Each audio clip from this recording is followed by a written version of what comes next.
Hello, my name is Allison Hill, and I'm a senior data scientist at IBM on the AI strategy and innovation team. Before that, I spent 3 years at our studio. I was the product manager of data science communication there and a professional educator. For the month of December, I am going to be going through 12 different projects that I think are easy website making projects that you can deploy with Netlify. And the reason for that is that Netlify is offering donations to charity. They've been kind of upping it. They started on December 1st with $150, I think, per site deployed. And the last one that I did yesterday donated $300 to charity. So we'll see what tonight brings us, but I've been going through and trying to feature a different rmarkdown related package that can help you make an HTML website and deploy it to Netlify so you can learn kind of the ropes, make a spiffy website, make some money for charity, and hopefully kind of rip the band-aid off and get some confidence making HTML websites, because I think they're fun to make and I think that they will serve you well in the future. So tonight, what I wanted to do was to show you bookdown. And bookdown is sort of like, in my mind, one of the OG extension packages for rmarkdown. This is the documentation site for it. It's packages.rstudio.com/bookdown. And bookdown was really, I think, the first extension package that allowed you to have multiple RMD documents kind of knitted together into a single product. So a single HTML site that has multiple RMD files as inputs. And that's really the main benefit that I see bookdown giving users. It also has a ton of output formats. So I'm going to go over to the reference page in the documentation here and show you, here's all of the book output formats that you can use. So you can have a Tufty book, a Git book, a PDF book, an EPUB book. All of these are possible output formats that you can use. It also has single document output formats. So this is if you wanted to have multiple RMD documents that all kind of flowed in and then got knitted together into a single HTML, Word document, PDF document, things like that. So you can see that there's a lot of different things that you can make with bookdown. So it's one of the challenges for learning it at first. But I think a simple HTML book is a great way to start with bookdown. So that's what I'm going to show you today. And recently, in one of the recent releases of the bookdown package, when I was at our studio, we created a new function called create a book. So there's create_git book and create BS4 book. BS4 book is a new output format. Let's scroll back up to output formats and click on, this is an HTML book built with Bootstrap 4. It was actually originally developed by Hadley Wickham for his own purposes, for his own books that he was writing. He needed something a little bit different than what the bookdown package was offering as the default HTML book. And so he developed this, and it's a really nice, elegant output format. And then Christophe Dervaux and I created a template for it to make it easier for people to onboard. So that's what I'm going to use today for you all, because I think it's really handy. All right, so first things first, I am going to go to GitHub. And I'm going to create my repository, because that's kind of what I've been doing every time, just kind of getting into the flow of doing a GitHub first workflow. It's easier for me. There's ways to do it from our studio, but this has always served me well. All right, so today's day 404, and I'm doing, let's do bookdown BS4 book. Well, maybe I'll just leave it bookdown, simpler that way. All right, add a README, always, create repository, done, copy, and go over to my RStudio. I'm going to create a new project with this repository to get started.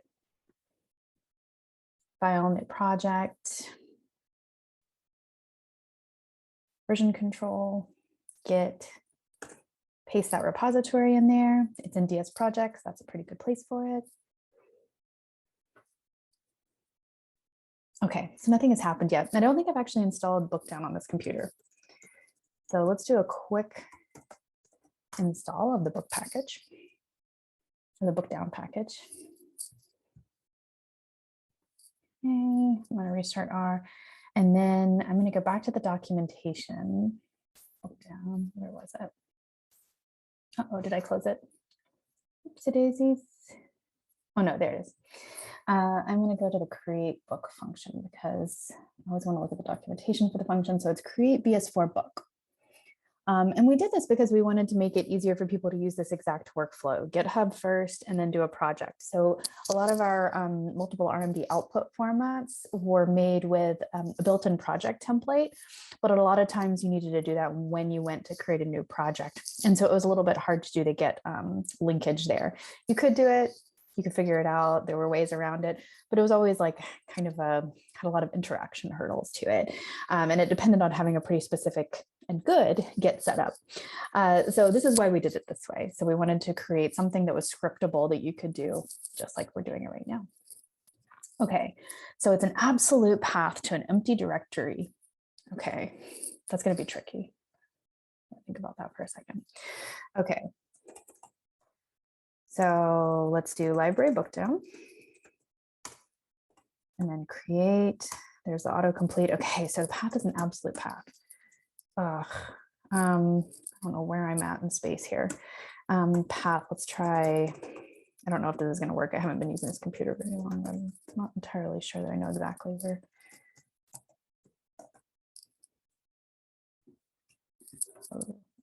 Bookdown. Let me try to figure out exactly where my documents lives. Is there, it's like users, it's something weird. Let me go this a ways. DS projects. I'm going to do like a quick git info here. Yeah, it's users, Allison Hell, and then documents. Okay. So, hold please. Users, Allison Hell. This is a new computer. I'm not used to my paths yet. Okay. So that is the absolute path. Let us hope and pray. One secret trick, if you click on this little rproj icon, it takes me back to where I was. Perfect. Crossing my fingers. Oh, shoot, I did it wrong. Okay, so it ended up in there. Darn. Okay, so I created it. This is always my problem. Okay, I'm deleting it and I'm starting over with that. Okay, so I was actually right the first time. I think if I had done documents, it's always hard on a new computer when you're not familiar. Oh, darn. Okay, so maybe it's not an absolute path. Maybe it's a relative path. Let's try that. Okay, so let's just try like, maybe if I just do the dot. Okay, what's it gonna just do for me if I just do the dot? Okay. So anyway, that's exactly what I wanted. Okay, I wanted it all just to splat in the folder. So the dot. I think I probably could have left path empty because it looks like it just returned the dot. I don't know. Anyway, sorry about that. That might be confusing. So the good news is that now we have our template files here. So what this does is it populates a sample book for you. And then now you can use it, edit it, but at least you know that it works. So I'm just going to go to the add-in here and do preview book. So if you see, you go to the top add-ins and then the packages after you've installed them and restarted these will populate, and then we're going to do preview book. So this is going to generate a local preview for us. And you can see that it's kind of going through each of these RMD files. So 01 intro, 02 cross wraps, 03 parts, 04 citations, 05 blocks, 06 share, and 07 references. And then, where is it? Oh, it's tweaking it. That's right. There's some tweaking that goes on. All right, cool. So now we have a minimal book example. So it's popping in our viewer here. I'm going to do this show in new window so I can see bigger. So this is what a BS4 HTML book looks like. So let's walk through. You've got the title. You've got really nice integrated search. Let's do a markdown. You can see how the search kind of populates there. Interestingly, it looks like you can't search out of it. You have to just erase it. It has a within page table of contents. So you can see like on this page, about, usage, render book, preview book. So these are all sections within this current page that I'm on, within this current chapter. So if I scroll down, you should see that you see how the links kind of highlights. That's kind of a nice feature. This one isn't terribly long, so you don't get to see it very easily, but you can kind of see as I move, you can see the highlighting change. Let's see if this one's a little bit longer. No, even shorter. Cross references.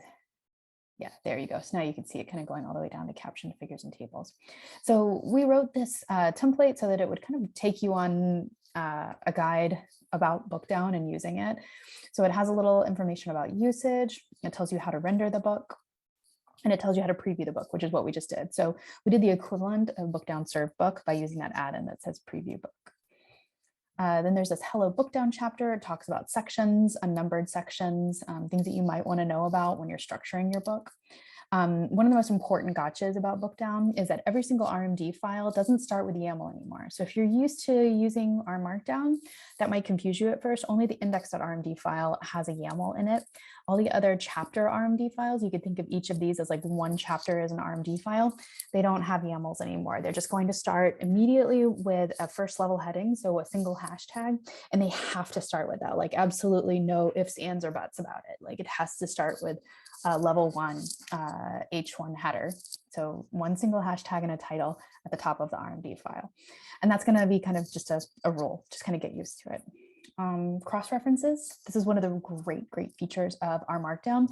And it's one of the main reasons why people use those. I showed those single output formats. So if you wanted to make like, let's see, any of these single document output formats from Bookdown, one of the main reasons that people use that is so they can get the cross references in there. So you might be wondering, why on earth would I want to make an HTML document too? It's because people want to make an HTML document, and the single page HTML document that our Markdown package gives you doesn't give you cross references. So there's a lot of cool add-ins that Bookdown gives you that apply to single documents as well. And so these are some of them. This is kind of a brief tour of things like how to add captions, how to add parts, because this was a little bit difficult to find in the documentation. And it's a really nice thing about Bookdown, I think, is being able to separate your book into parts and chapters. So it's a way to group chapters together in a way that shows up in the TOC nicely, especially in the BS4 book output format. You have footnotes and citations. So these are all giving you examples. And I'll say that like the rendered book is not the most useful part about this template. The most useful part of this template is to actually go through and open the files and see what's in the files to populate the things that you're seeing. So for example, if you go to for citations, you can see how we created citations in there. If you go to the 3 parts, you can see how we typed those. So you can kind of play around with those and maybe, you know, keep them here. They might be nice to have as a little, it's kind of meant to be like a little bit of a cheat sheet for you to carry around with you. We also added this section on sharing your book. So there's stuff about publishing. And I believe that the Bookdown book was actually edited at the time when we came out with this. So we have an RStudio Connect section, we have a GitHub section, and then we also had some features that we added for HTML publishing, like built-in HTML 404 pages, which is part of the BS4 book, but actually now applies to other output formats as well. And then BS4 book, again, also has some nice metadata for sharing that ended up, you know, we carried it through to the other output formats as well. So you can kind of look at those new sections in the Bookdown book if you haven't checked out the Bookdown book in a while. Blocks are also a thing that you can do in BS4 book. So again, you can look at the source code for this and see how those are configured. And then references are a nice kind of added benefit. You can also see that there's some links to be able to say like view the book source, view source here, edit this page. So those are all dependent on you using a GitHub based workflow. And that's a really nice feature, I think. So you can actually have users, you see the source page, the source like chapter file that populates a page that they're looking at. And that's really nice in case you want to encourage, you know, students to engage with materials, or if you want to encourage community members to be able to, you know, fix errors or, you know, ask for clarification on things on a specific page. It'll help them orient to the right place. So anyway, that's a tour of the new template. And I think it looks great. I think it can help you use BS4 book. There's some other files that populate with Bookdown that are just there's just a lot of files with bookdown. Just once you get into the multiple RMD formats, you're going to have a lot of files. And that's one of the bigger complaints about bookdown is that you can't have, subfolders and a subdirectory structure here. You kind of have to plop all the RMD files all together. And then you have these configuration files. Anything that starts with an underscore, ends in a .yaml, that's a configuration file. And there's a lot in bookdown, and I have a tough time keeping track of them too. So the bookdown YAML is to communicate with the actual bookdown package. The output YAML is one where you can specify different output formats. You might have a same book that you want to knit to a bunch of different output formats, and this is how you kind of configure it. So you can see here that we've got BS4 book as one of the output formats here. And then the template, we wanted to keep it a multiple output format template. So you could also knit this book to a PDF book or an EPUB book. But if you knit to BS4 book, you can see that it uses a CSS file called BS4 style CSS. Uh-oh, it looks like that copy's actually over a style.css. And theme gets a primary color, a dollar or a hash, and then 6-digit hex code. So that's the color that you're seeing here, basically that kind of green color. So you can change that, you can play around with that. That's actually populated and rendered by BSLib, the BSLib package. So definitely look into that one as well. And then you can see this repo here, our Studio Bookdown demo. So I'm going to change that because my repo is different. So I'm going to copy in my 04 Bookdown demo. And that's really all I'm going to change. I'm going to leave this here. I could change the primary color, for example. Let's change it just so you can see that I changed it. Go to coolers and try to find a decent one. Hey, howdy. Okay, let's do generate, see what we see. Ooh, no, it's like color roulette. No, thank you.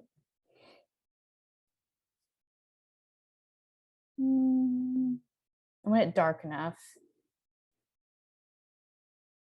I promise I won't do this long.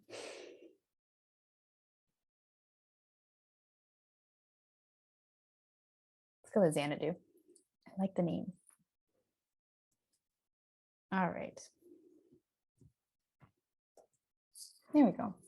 Now, if I go over to, let's see, I don't have the build book tab over here because I would need to restart my RStudio session, and then I think I would get it. So I'm going to actually model that for you because I did that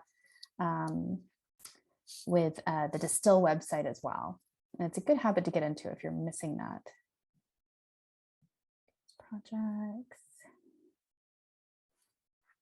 I'm still getting used to the way my files look on this new computer.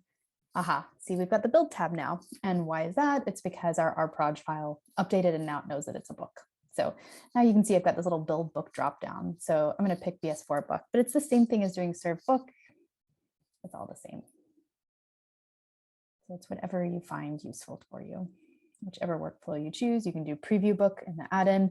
You can at the console do book down serve book, or you can from the build tab do that one. It's all the same. All right, that's okay. It's not quite dark enough. I'm sorry. I promised I wouldn't spend too much time on color. It does need to be dark though, because it's text. Also, ooh, dark liver. No, thank you. All right, I can get with burgundy. Let's try burgundy. Okay, where was I? I was in output YAML, name and my primary color. Let's try that. And then, yeah, you have to do that. I think if you had the preview book thing running, I think it does do an auto update to test.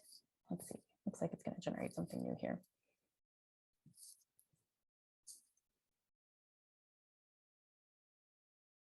Yeah, I'm good with that. Okay, great. So I am going to commit and ooh, DS store. Ooh, no, thank you. I don't want to get stuck with that for the rest of my time here. I'm going to add DS store to my git ignore. Learn the hard way not to commit those. Those really can, they're like the plague. They just populate in all your subdirectories. It's crazy. And you have all these diffs that don't make any sense. All right. I know you, yeah, Jenny Bryan is like cursing me right now. I'm going to commit everything. I'm just going to say like, create BS4 book. All right, commit, push. Okay. Now, one thing to note, the actual HTML files that we're looking at when we preview this HTML book locally are in this _book folder. And I believe that that is controlled by bookdown YAML, I think. No, let's see, where's the output there? There's a way to change that. And it might be it's in the bookdown YAML, I think. If you wanted to change what that directory is to. But we're going to keep it as _book. When we did distill, if you remember, it was _site. I like _book, it makes sense. But what I just did was I committed my entire rendered book to GitHub. So let's take a look. We should see that _book folder. Yep. So it's all in there. So at this point, I'm just taking a book that is existing there. It's all the rendered HTML files are in there. So if you go to _book, you see it's a mix of MD files here and HTML files. This is the one where you don't ever want to edit this file, this folder. You would like to commit it. So if you do make changes to your RMD files, be sure to serve the book locally. Then you should see that files in the _book folder do update, and you want to make sure that you commit and push those to GitHub in order to be able to see them, update and deploy on Netlify at some point. I've oftentimes gotten the crux of editing the RMD, forgetting to serve locally, and then forgetting to commit the new rendered files to GitHub and going like, where are my changes? What did I do? And I forgot to do that step. So I always say that because I forget to do that a lot. So what I'm going to do now is go to Netlify, our buddy. Netlify, let's create a new book from GitHub, new site.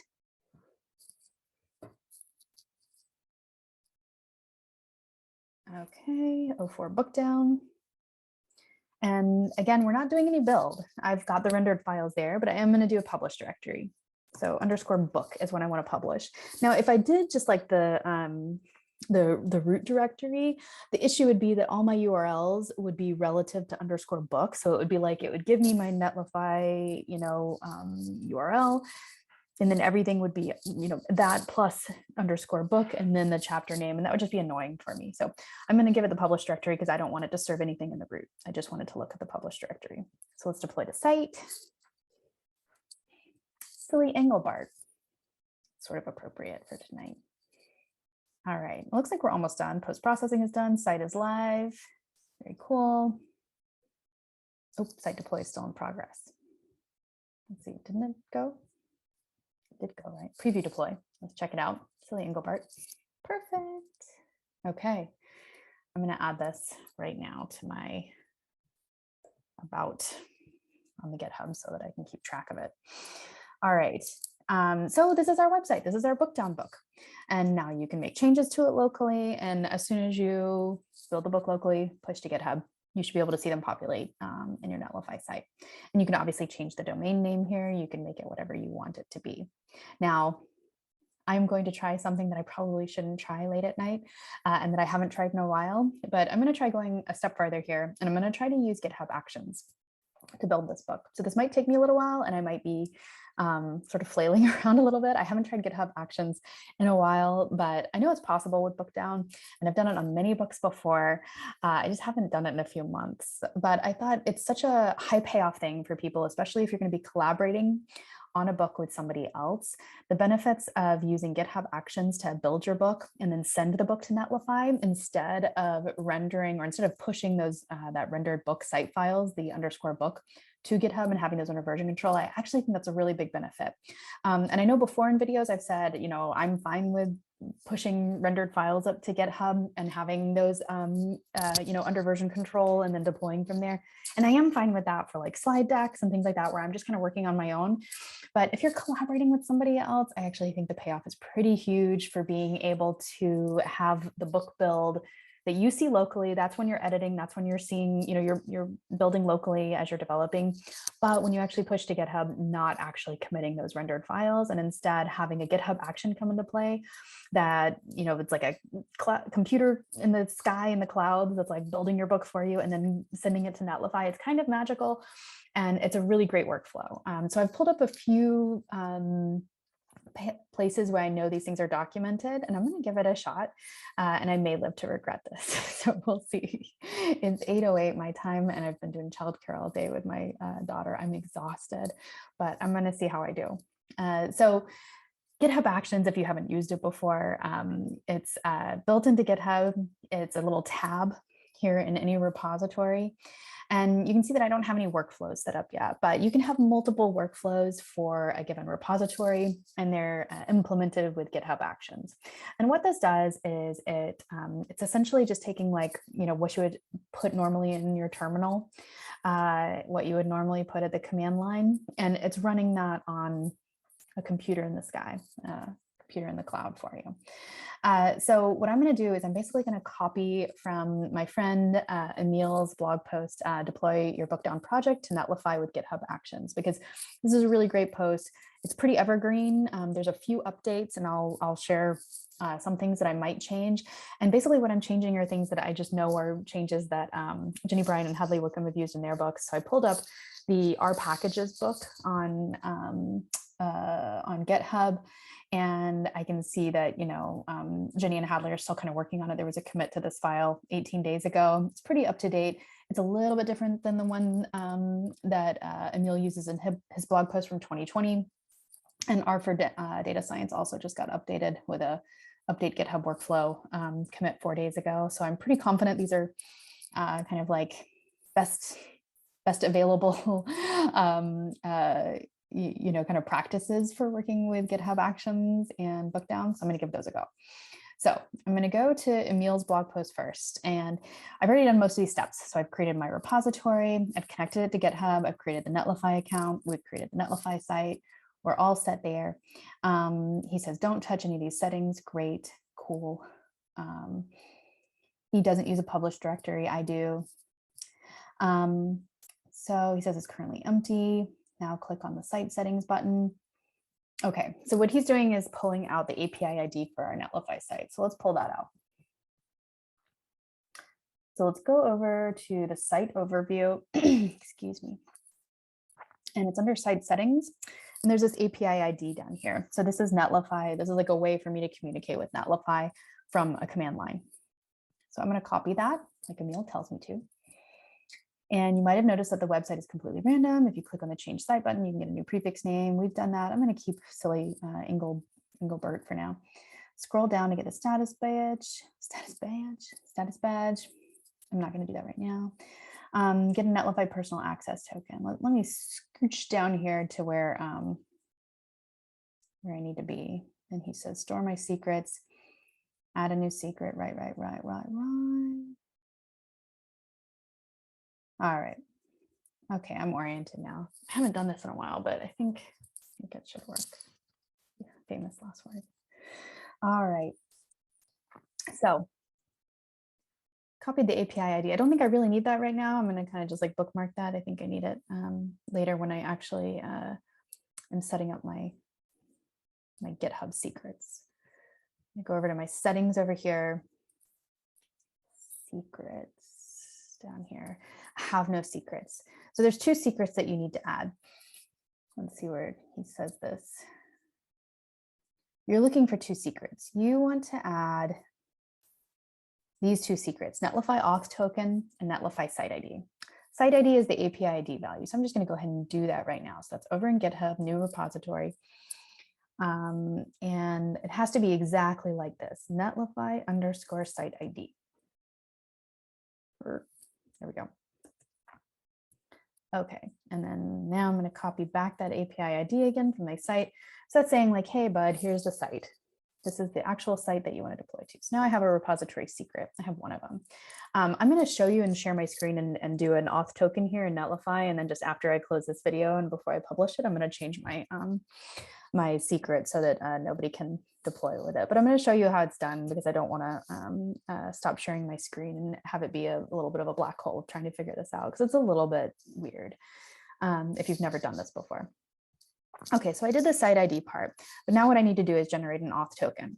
So the way you do that over in Netlify is actually apart from the site. It's like part of your Netlify account. So you go over to user settings, and then think it's applications. Yes. So under applications, you can see I have a ton of personal access tokens, like, oh my gosh, all of these things. So we're going to add a new access token. Okay. And then description of your token. This is just for you. I'm going to call it 12 days book down so that I remember what this was for. And I'm going to generate this token. Okay, so now it creates this new token, and for security reasons, after you navigate up this page, no one will ever be able to see the token again, and that's fine. We in Netlify need to call this Netlify _auth token. So over here in GitHub, Netlify auth token, just like that, and then paste that in there. You'll never see that again. And I am going to change it before I publish this video. So don't worry, everybody's freaking out. It's fine. Okay, so I'm going to click done. Now there's no way I can ever see it again myself, actually. The only way I can do that again is to regenerate it. So you can see my 12 days book down. So options, delete personal token. That's all I can do. I can just delete it and then recreate it later. Okay. So I've saved those as my 2 secrets. Those are the 2 secrets that we need in this repository. So now nothing's really changed. I've just added action secrets. So these are secrets that GitHub Actions has been able to pull in as variables. And so when we pass those variables, GitHub Actions says like, oh, okay, I'm going to go check the repository secrets, see if I can pull those values. So that's why those need to match exactly what we're going to put into our actual GitHub Actions workflow, the names of those variables, because these are just variable names to it. It doesn't know the values of those. It just knows go pull Netlify auth token when I need it and go pull Netlify site ID when I need it. Okay, so I think we're caught up with Emil. So now he says to create a GitHub workflow. So for this, you'll need a version of use this that's pretty high. I'm just going to go ahead. I'm going to close these files. And I don't think I've installed use this yet on this computer either. So this is a good one. Use this. And so what we're using use this for is this function here, use GitHub action bookdown YAML, which will create the YAML file in the right directory for you. So what we're actually looking for is a YAML file. Here's Emil's example repo that went along with this blog post. In this, it's a .github folder /workflows and then a bookdown YAML. Here we go. Okay, so I'm going to restart our library, use this, use GitHub action. Wonderful, it's chatty, let's read it. Setting the active project to this one, creating .github, because I didn't have the .github folder. Let's see, in RStudio, I need to hit refresh to see the actual change. There's .github. It's adding it to an rbuild ignore. Okay, great. I didn't really need that because I'm not trying to pretend like this is a package, but have that, it's not gonna matter.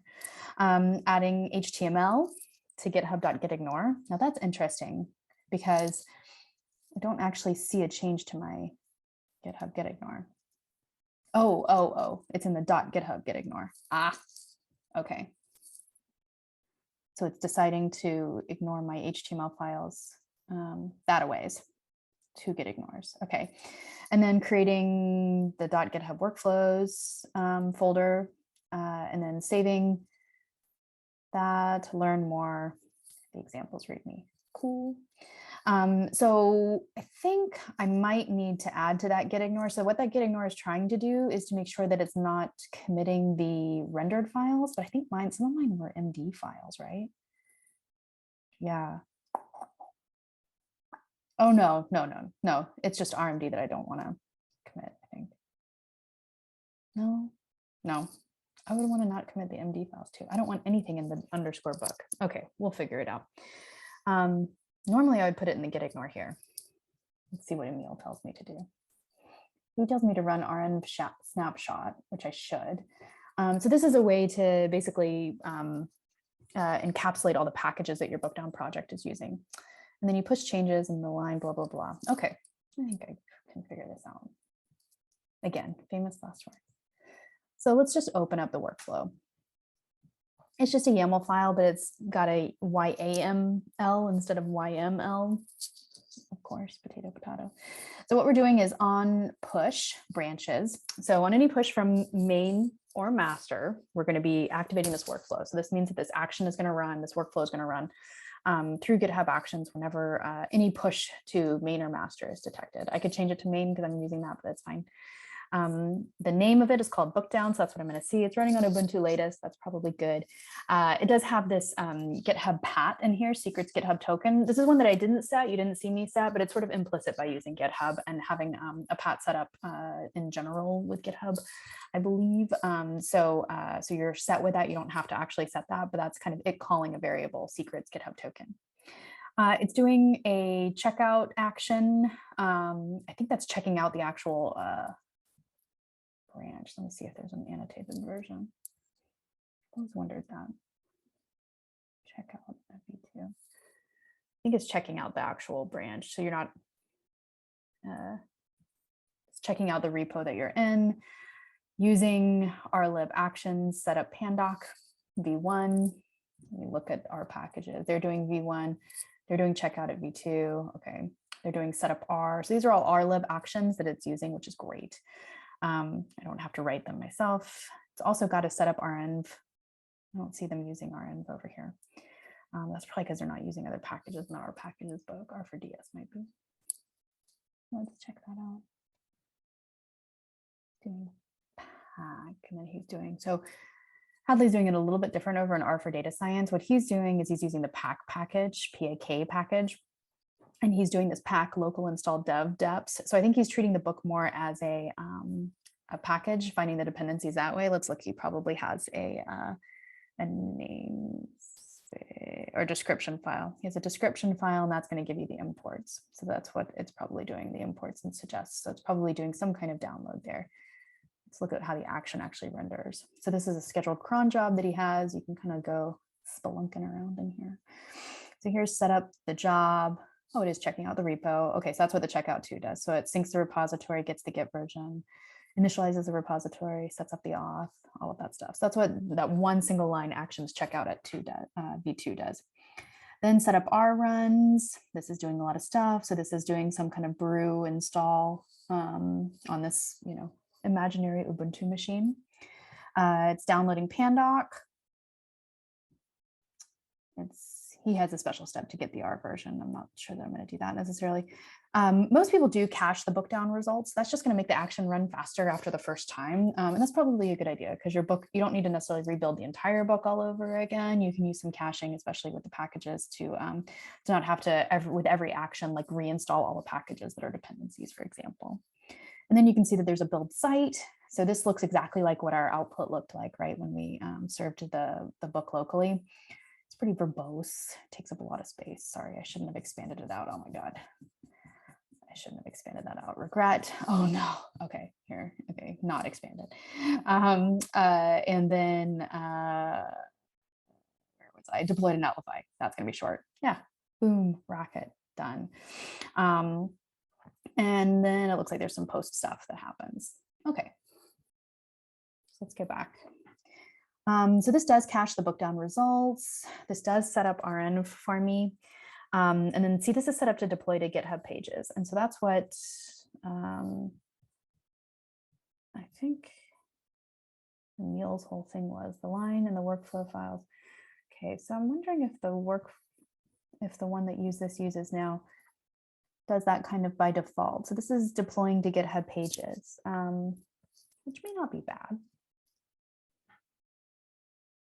But I'd like to deploy to Netlify. So I think we want to actually use this. See, there's this deploy to GitHub pages thing, which is fine. I'm going to copy and paste this from the packages book because I think this is actually what I want. And I'm going to, well, maybe I'll just leave that in there. We can let multiple things go there. Deploy to Netlify. Have I done this right? There's this external PR thing. I'm going to add that because Jenny and how they figured out a way to do this is external PR variable. So it basically pulls from GitHub, whether you've got a pull request that's an external PR. And if it's true, then it's going to actually kind of use some nice built-in Netlify features. So I want to actually add that and see if I can get that working because I've always wanted to get that working. Because that's one of my favorite features of Netlify is deploy previews for pull requests. All right, I'm going to go back to my file. More spelunking, more spelunking. Okay, so my published directory is underscore books. So I'm going to leave that because that's right. You can see that it's using my secrets GitHub token, but here's like the secret sauce. This is exactly why we went through those steps in Netlify that Emil helped us navigate through. So Netlify auth token, see it's pulling secrets, Netlify auth token. So we know that those variables are in there now, and it pulling my Netlify site ID. So that's how it knows where to send this stuff to, because it's literally like building this book in the cloud, and then it's got to figure out like where to ship off the rendered files to. So it's important to note that with this workflow, you're actually never going to see the rendered files in your GitHub anymore. They will be built and they'll be sent off to Netlify and rendered, but they're not actually stored anywhere in your repository, not in a separate branch, nowhere. Just sort of built and deployed, which is pretty magical, actually. Now, I'm sure this isn't going to run on the first try, so I'm going to just have to like splice out some waiting time and some editing time in my video, but we'll give it a go. Now, I'm going to go to Emil's and just do a quick like sniff check here. He did some additional renv stuff. I need to remember to do the renv stuff, and he does install, let's see, this cache, and then he also does this install packages, which I think you actually have to do. Go back. So there's this build site, cache bookdown results, uses setup renv. Did he use setup renv? Okay, so maybe this setup renv is new, and that might do this for us.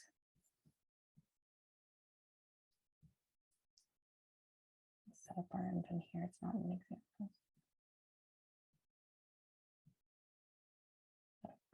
Installs packages from our renv block file. Oh, okay, so they did. They kind of manualized it. So I think that should actually be sufficient. So I'm just going to do the snapshot step so that okay.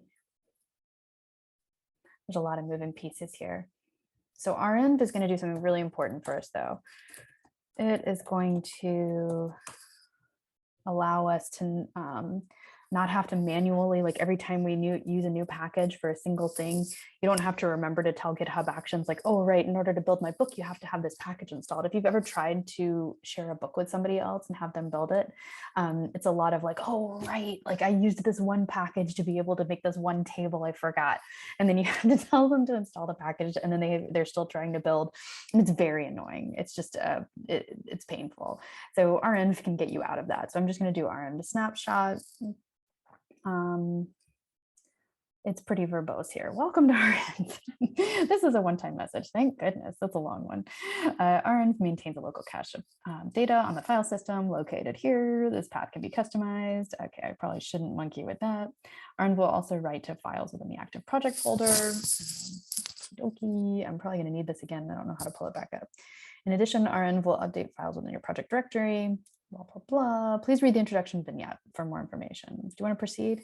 Yeah, I guess. Oh, the project has not been activated. Would you like to activate this project before snapshot? I mean, I guess, yeah.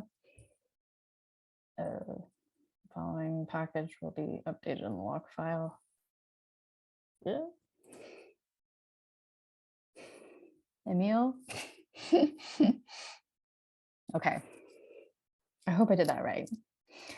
Okay,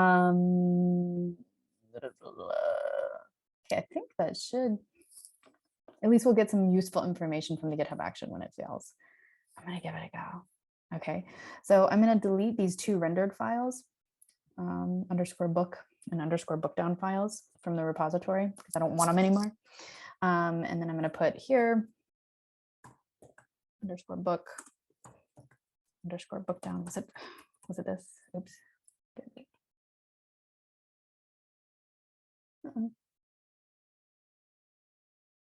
There we go. Yeah, it was bookdown underscore files. Okay, I'm going to save that. I'm going to rebuild the book because I want to make sure that it doesn't try to re-add all those things back in.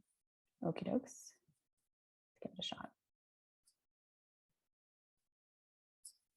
So what it'll do is it'll create those folders here.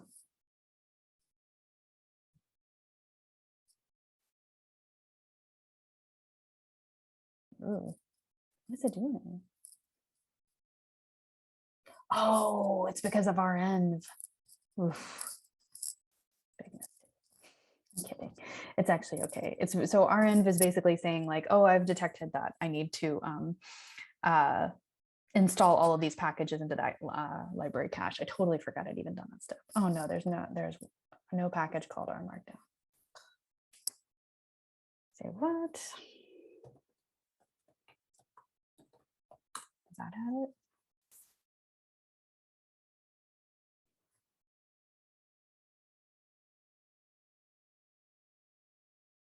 Uh-oh. See, this is like a crash and burn. Unload namespace, HTML tools cannot be unloaded. Bookdown. Oh, this is scary stuff. I think you're supposed to only do snapshot when things are going well. Let's try building my book. Oh no, there's no package called bookdown. I thought you were supposed to be able to install packages. I should have refreshed myself on our end before launching into this. Okay.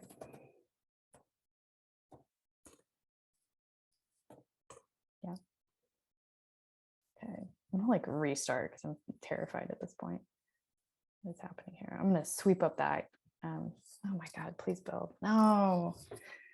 Let's install the following packages to use book. Okay.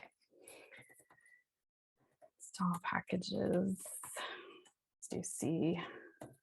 Lib. Downlet. XML2.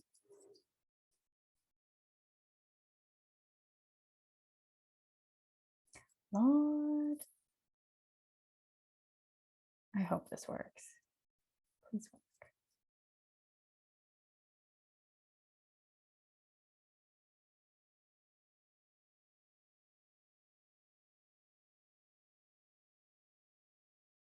Okay.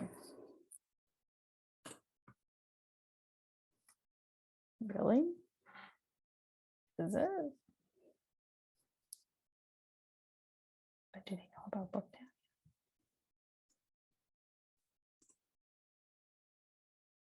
Okay. But what about this? Ah, praise be. Oh, Lord of mercy. That's a relief. Okay, so I can build the book locally again. Okay, all right. Gosh knows what this is going to look like when I put everything, but let's give it a shot. Oh, I need to make sure because I actually did commit the book and bookdown files. I'm going to delete those. I think there's something more I'm supposed to do about that, but I'm not going to obsess about it right now. Okay, commit. Okay. Once again, I'm all in. Try GHA.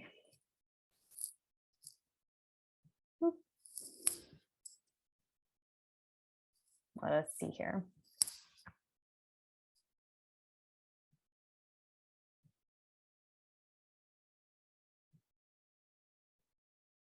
Is it not even letting me push anymore? Oh no. Refusing to allow personal assets to create without workflow scope. Oh, crud. Okay. After a fairly long interlude, it's now 9:30. I have solved my problem. I'm going to share my screen. So first of all, what I needed to do was I needed to change my GitHub path. So I used happy-get with R to do that. I had to change my GitHub path so that it had the workflow scope. It didn't have the workflow scope before. So I just used happy-get with R. I used the, I think the git creds package to reset my, my new path, and all was well. And then I ran into some issues with the actual GitHub action. So I'm going to briefly overview those so that you get a sense without having all the time consumed that I just spent. So first what I did was I tried GHA and this failed. So I got the big red X and it failed where it said build site. So it was running into the same issue where it wasn't finding bslib, downlet, and XML2 installed, even though I installed them with renv, even though I did that snapshot. If you remember, I did the snapshot and then the snapshot said that it was up to date. And I was like, really? I thought I installed those 3 new packages. Somehow it's not populating. So after getting a little frustrated, I just did the fool's way and I made a simple commit where I decided to add the installed packages Netlify renv in my GitHub workflow. So I just did this manually. I did just R scripts, install packages, bslib, xml2, and downlit, and that worked. So amazingly, you can kind of come over here to the actions, and you can see that installing packages, Netlify renv, magically worked. It did take 7 minutes and 44 seconds to build the book, so it was a little while, but you can see here's that step. It just had to run, and for some reason renv wasn't catching those 3 that I installed. I'm sure it's my mistake. I'm sure it's something that I did, but it's late, and again, I didn't want to figure it out. So after I did that, I decided to update the primary color so that I could convince you that what I was showing you, if you remember before, it was kind of like a burgundy color. I wanted to convince you that I had actually built this new book and had deployed it to Netlify. So I changed the primary colors. Now you can see that it's purple now. My book is purple. This is what's actually deployed on the Netlify site. And I did make a few changes in my Netlify setup as well. So I wanted to overview those. One thing I realized was when I was looking at the deploy logs, I was still getting a production deploy when I pushed the main branch, and that's because I did something wrong. So I wanted to make sure you understood what I did and changed. So I went over to site settings, and under build and deploy, what I had to do was set production branch to none, and I said deploy only the production branch. This can actually be anything. This could be like Cookie Monster. It could be anything as long as it doesn't actually match one of your existing branches. So what you basically want it to do is to no longer detect anything on push. So then you won't get this like double deploy issue, because what was happening was it was doing this production at main, and it was kind of trying to build something. You could see the deployed log, like it kind of started doing stuff, but what we really wanted was this deploy. So this is the one that's actually sent from GitHub Actions. So that's all I want from now on. So I changed that. I did also, when you're in site settings, I think I also changed the publish directory to be not set, because it's actually set by the GitHub action for me now. I'll show you where. In the workflow. It's down here, the publisher. So it's in there. You don't have to worry about it anymore. So you can take that out of your Netlify. So this is what my Netlify looks like for this. Okay, so no production branch, main is not listed anymore, and no publish directory either. And then, saving you all some time, I submitted it to Dusty Domains. I got $300 to charity for silly Inklebart 432976. So done and dusted. I've got a bookdown book that I could collaborate on with somebody else. Somebody could do a pull request and contribute to my book and have it be built magically in the cloud. I think I haven't actually tested the pull request part yet. Have it be built magically in the cloud and deployed to Netlify. So I'm pretty happy that I was able to figure it out, and I hope that this is useful. And if nothing else, I'll put the links to all of the sources in the bottom of the video, so you don't have to watch the flailing around, and you could maybe just skip to the good stuff and actually get to work. So thank you for joining me.